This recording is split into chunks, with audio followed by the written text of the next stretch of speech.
Vladimir Putin, the man who built his reputation on projecting strength, fear, and untouchable power, has just been humiliated in a way no one thought possible.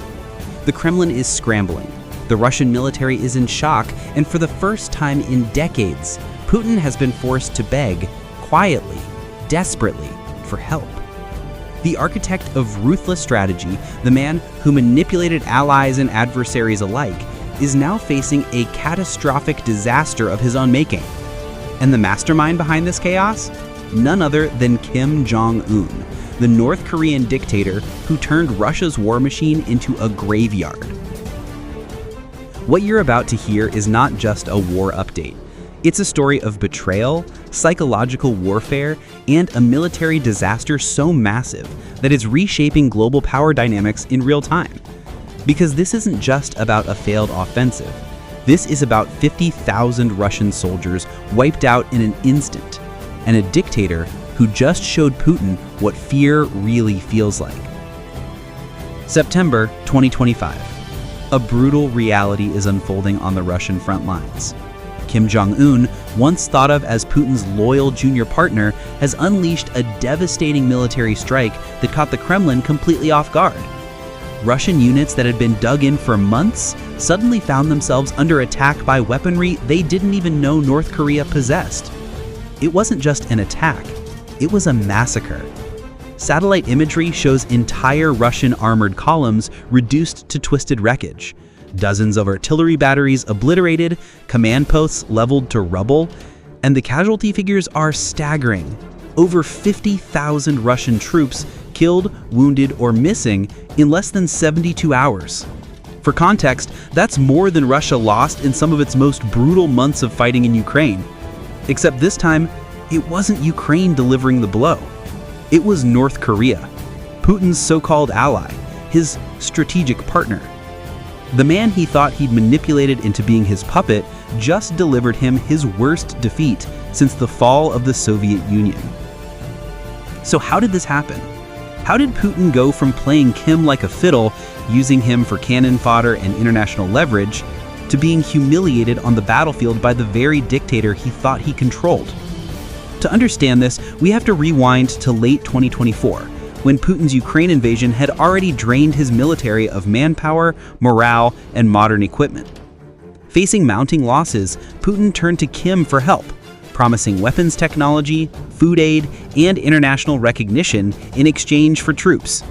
Kim took the bait, sending thousands of North Korea's best trained forces to fight and die in Russia's meat grinder. For months, Kim soldiers were chewed up and spit out, while Putin used them as expendable pawns. It was a brilliant manipulation until Kim decided he'd had enough. What the world didn't realize was that Kim wasn't just blindly sending soldiers into battle. He was also gathering intelligence. Every deployment, every Russian command order, every Ukrainian counterattack was feeding him information about Russia's vulnerabilities. North Korean officers embedded in Russian units weren't just following orders. They were mapping Russia's weaknesses in real time. And all the while, Kim was quietly building something Putin didn't see coming. A strike force capable of devastating Russia's front lines in a single coordinated assault. When that strike came, it wasn't subtle. It was surgical annihilation. North Korean artillery units, backed by newly developed long-range missiles, hit Russian logistics hubs with pinpoint accuracy. Drones and cyber warfare teams paralyzed Russian communications. Air defenses were overwhelmed by swarms of low-cost suicide drones. Within hours, Russian frontline positions collapsed. Videos from the battlefield show Russian soldiers abandoning armored vehicles, running for their lives as North Korean rocket artillery turned trenches into mass graves. In some sectors, entire battalions vanished overnight. It wasn't just a military setback. It was a humiliation so severe that Russian propaganda couldn't spin it. Even Kremlin-controlled media was forced to acknowledge unprecedented casualties. And then came the most shocking detail of all. These attacks weren't coordinated with Ukraine or NATO. They were entirely North Korean. Kim Jong-un didn't need Western help to devastate Russia's military. He didn't need permission. He acted alone, and he acted with precision. Putin, the man who had spent 2 years portraying himself as the world's master manipulator, had just been outplayed by the very dictator he thought he controlled. Sources inside Russian intelligence now confirm that Moscow was completely blindsided. They had no idea that Kim had built this capability, no idea he'd turned Russia's own reliance on North Korean manpower into a weapon, and no idea that their so-called ally was plotting revenge for months of humiliation. This wasn't just a betrayal. This was payback. Let's be clear. Kim's attack wasn't a warning shot. It was a declaration of dominance. Analysts believe this was carefully planned psychological warfare. Kim didn't just want to hurt Russia militarily, he wanted to break Putin's image of invincibility. For years, Putin has cultivated an aura of ruthless genius, convincing the world that he's always 10 steps ahead. But Kim just shattered that illusion in front of the entire world. The footage of Russian military bases in flames, Russian soldiers captured alive, and Russian generals scrambling to explain the losses isn't just propaganda. It's a message. A message that Putin is no longer the predator, he's the... To make matters worse, Kim timed this strike perfectly. Russia's forces were already stretched thin after months of grinding warfare in Ukraine. Morale was at an all-time low, equipment was failing, and sanctions were strangling Russia's economy. Kim's attack didn't just hit Russia militarily, it struck at its psychological core.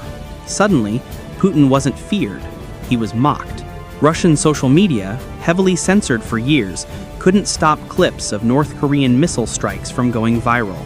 Soldiers were openly criticizing the Kremlin's leadership, and inside the Kremlin itself, panic set in. Putin is not a man who shows fear in public, but intelligence leaks paint a very different picture behind closed doors.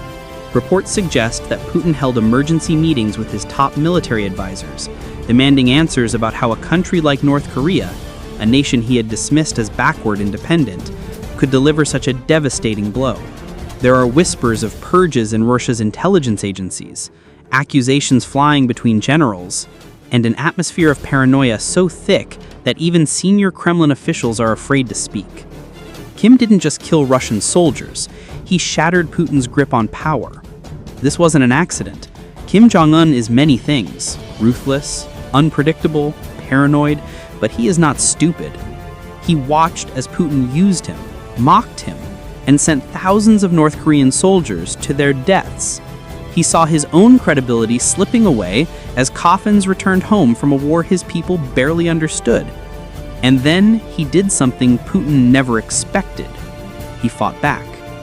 Not with words, not with diplomacy, but with raw, calculated military force. The irony is staggering. Putin, the man who prided himself on outmaneuvering the West, has been outmaneuvered by the one leader most analysts dismissed as a regional threat. Kim's attack has also revealed something that terrifies world leaders. North Korea is far more advanced militarily than anyone realized. Western intelligence agencies are still scrambling to figure out where Kim got the technology to pull this off. Some believe he developed it domestically, funneling resources into weapons programs while his country starved. Others suspect he reverse-engineered weapons Russia gave him, turning Putin's own generosity into a weapon against him. Whatever the truth, one thing is clear: North Korea is no longer just a regional menace, it's a global player. And Putin? He's trapped. Retaliating against North Korea would mean opening a second front in an already disastrous war. But doing nothing makes him look weak. His entire brand, his entire political survival, depends on projecting strength. Now he's forced to beg for help. Intelligence intercepts suggest Putin has reached out to China, pleading for support. He's reportedly offered economic concessions, military cooperation, even territorial guarantees in exchange for Beijing's intervention. But here's the problem. Xi Jinping isn't in a rush to save him. Why would he be? Russia's bleeding, isolated, and vulnerable. China has no reason to rescue a man who's now a liability. Meanwhile, Kim is basking in the chaos. State media in Pyongyang is releasing carefully curated footage of the attacks, portraying Kim as a global powerhouse who humiliated Russia without Western help. In a country where propaganda is everything, Kim has turned his revenge into a rallying cry. He's no longer the junior partner. He's the man who made Putin bleed. And that narrative is spreading beyond North Korea. Even in Western capitals, intelligence officials are stunned. Kim just did something NATO hasn't managed to do in years. He broke Russian morale. Analysts are calling this one of the most significant shifts in modern geopolitics.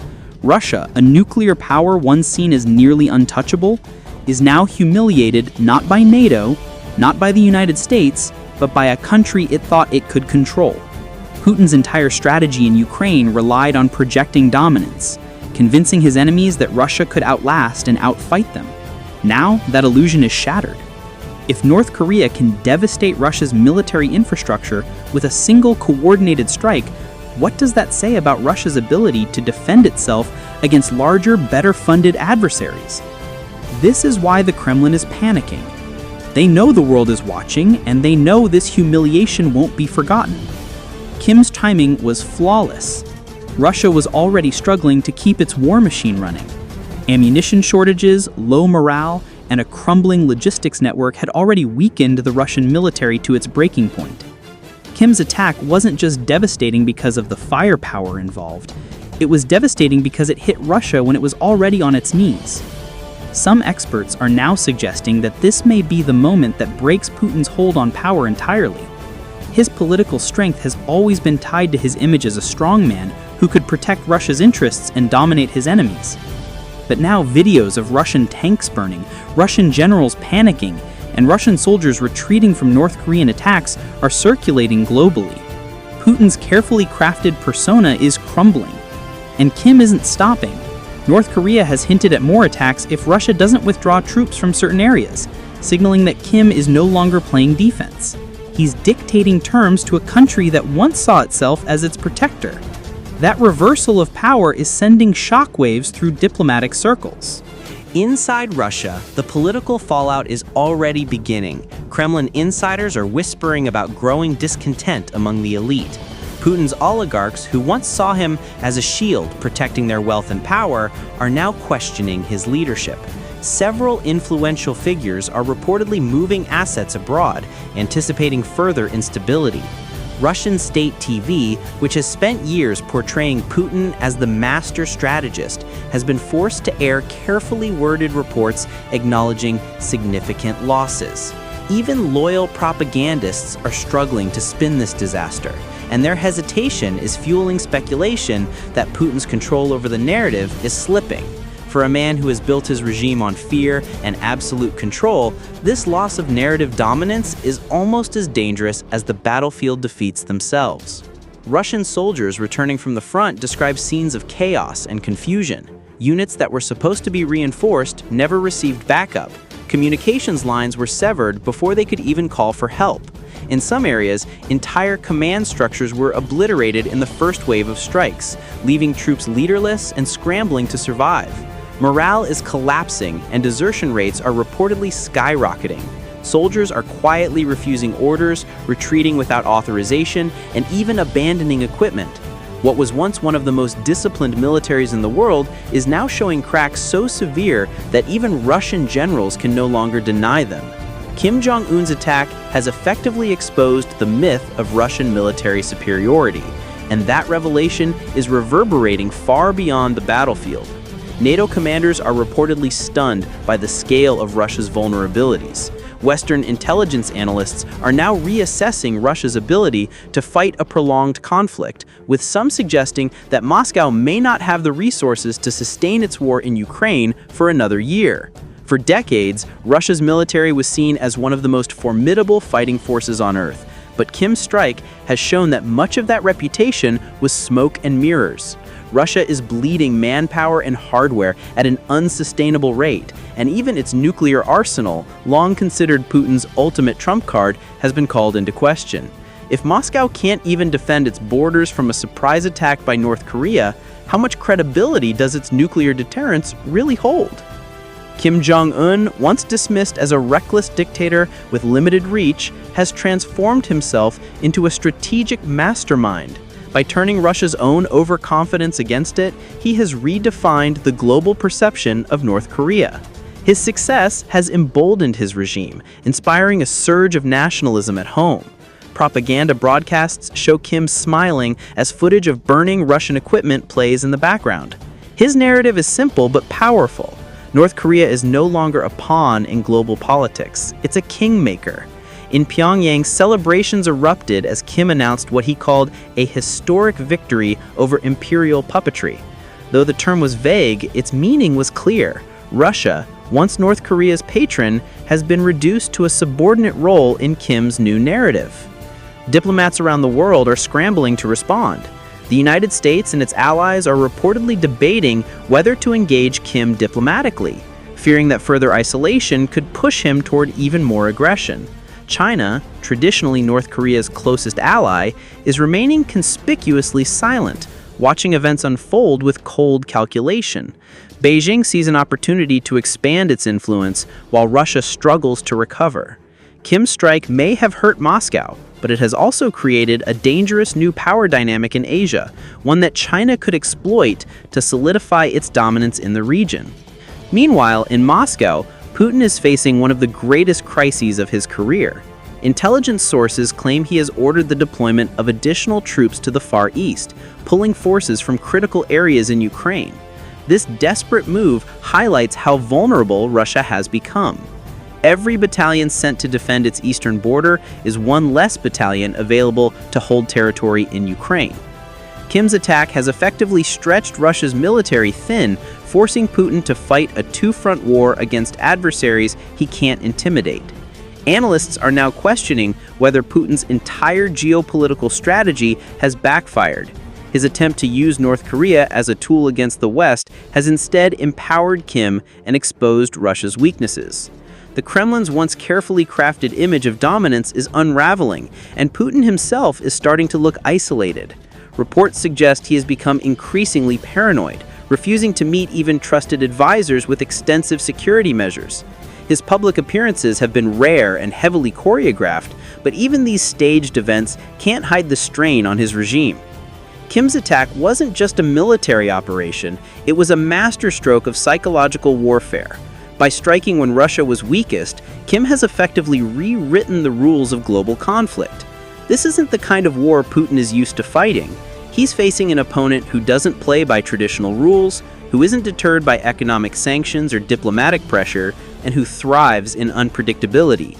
Kim has weaponized Russia's own arrogance, using Putin's reliance on him as leverage to launch an assault that will be studied in military academies for decades. The scale of the destruction is difficult to overstate. Satellite images show scorched earth where Russian bases once stood. Entire supply depots, crucial to sustaining Russia's war effort in Ukraine, have been obliterated. The loss of logistics hubs has crippled Russian operations across multiple fronts. Military experts are calling this one of the most devastating single strikes in modern warfare, and the psychological toll on Russian troops has been catastrophic.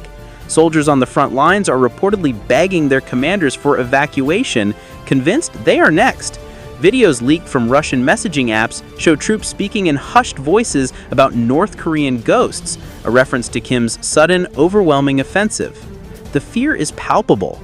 For a military that once prided itself on discipline and fearlessness, this breakdown of morale could be the beginning of a complete collapse. What's happening now is nothing short of historic. Russia, a country that for decades was seen as a military superpower, is being humiliated on a scale not seen since World War II. Kim Jong-un's strike has not only exposed Moscow's weaknesses, but has also emboldened other nations to question Russia's dominance. Intelligence agencies around the world are closely monitoring the situation, and whispers are emerging that this might be the tipping point that shifts global power balances for years to come. Putin, who once thrived on unpredictability, now finds himself cornered with no clear path forward. His allies are growing distant. Even Belarus, one of Russia's closest partners, has reportedly halted military cooperation talks, citing instability in Moscow's leadership. Countries that once hesitated to oppose Russia are sensing weakness, and that perception alone is a dangerous weapon. Russia's enemies are emboldened, and its friends are reconsidering their loyalties. Inside Russia, the mood is grim. Ordinary citizens, many of whom have been fed years of propaganda about their military's invincibility, are now waking up to the reality of a crumbling empire. Social media, despite heavy censorship, is flooded with videos of the aftermath of Kim's attack. Russians are seeing burned out tanks, destroyed bases, and soldiers pleading for reinforcements that never came. Public trust in the Kremlin is eroding rapidly, and for the first time in over 2 decades, Putin's approval ratings are reportedly plummeting. Some analysts believe this could lead to unprecedented unrest, especially if the economic toll of the war continues to worsen. Kim's strategy is as much about optics as it is about military victory. By humiliating Putin publicly, he's sending a message not just to Russia, but to the entire world. North Korea is a power to be feared, not mocked. The footage of Russian generals scrambling to explain the losses is playing nonstop on North Korean state television, with commentators calling it the fall of the Russian Empire. Kim is carefully crafting an image of himself as the leader who took down one of the world's most feared strongmen. It's a narrative that resonates deeply in North Korea, where decades of propaganda have portrayed Kim as a divine leader destined to challenge global powers. For the first time, that propaganda is aligning with reality. Military experts are calling this the dawn of a new era in warfare. Kim's attack wasn't about occupying territory or holding ground. It was about sending a shockwave through the global order. By using precise strikes, cyber warfare, and intelligence gathered over months, Kim demonstrated that even a country with limited resources can devastate a major power if it plans carefully and strikes at the right time. This is a nightmare scenario for every world leader who has underestimated North Korea. If Kim can do this to Russia, what could he do to his other enemies? The question is sparking heated debates in Washington, Brussels, and Tokyo. Western powers, while quietly relieved to see Russia weakened, are now grappling with the reality that Kim's rise could destabilize the entire world. Meanwhile, Russia's reeling. Putin's desperation is becoming evident. Reports suggest he has personally reached out to several countries, including Iran and Turkey, seeking military support. But few are willing to get involved. Helping Russia now could mean angering North Korea, and Kim has just proven he is a dangerous enemy to provoke. The Kremlin is finding itself increasingly isolated, and the once feared Russian military is now seen as vulnerable. The psychological toll on Putin himself cannot be overstated. This is a man who built his career on projecting dominance, on being the one leader the world feared. Now he is being openly mocked, not just by Western media, but by his own citizens. His aura of invincibility has been shattered, and his enemies are circling like vultures. Some insiders claim Putin has become increasingly erratic, lashing out at his advisors and issuing contradictory orders. There are even unconfirmed reports that some of his closest allies are considering drastic measures to replace him before Russia collapses entirely. Kim Jong-un's rise to global prominence has changed the game. He is no longer a shadowy dictator in a small, isolated country. He is now a central player in one of the most significant geopolitical crises of the century. His calculated attack on Russia has made him a symbol of defiance, and that symbolism is spreading. Across Asia, smaller nations are quietly re-evaluating their relationships with global powers, wondering if Kim's success could inspire others to challenge traditional hierarchies. In the West, policymakers are scrambling to contain the fallout. A weakened Russia is dangerous, but a newly emboldened North Korea could be catastrophic. Military planners are now faced with a difficult question. How do you deter a leader who just humiliated one of the most powerful countries on Earth without triggering an even greater conflict? That question is fueling late-night meetings in every major capital as leaders try to predict Kim's next move. Putin, for his part, is left with few options. Retaliation against North Korea would stretch his already failing military to the breaking point. Ignoring Kim's attack makes him look weak. Attempting diplomacy would require him to admit defeat, something he has never done publicly. every option available to him carries enormous risks, and none offer a clear path for recovery. Kim has successfully cornered the man who once prided himself on always being in control, and in doing so, he's rewritten the rules of modern warfare. What makes this even more terrifying is that Kim seems to understand the psychological impact of his actions. His speeches following the attack have been carefully worded, projecting confidence without directly provoking Russia into a nuclear response. He's playing a dangerous game, but so far every move has worked in his favor. Russia is bleeding, Putin is humiliated, and the balance of power is shifting. This is no longer just a conflict between nations. It's a personal vendetta between two dictators, one of whom has just proven he's willing to burn everything to the ground to assert dominance. And as the world watches this power struggle unfold, one thing has become painfully clear. The era of predictable geopolitics is over.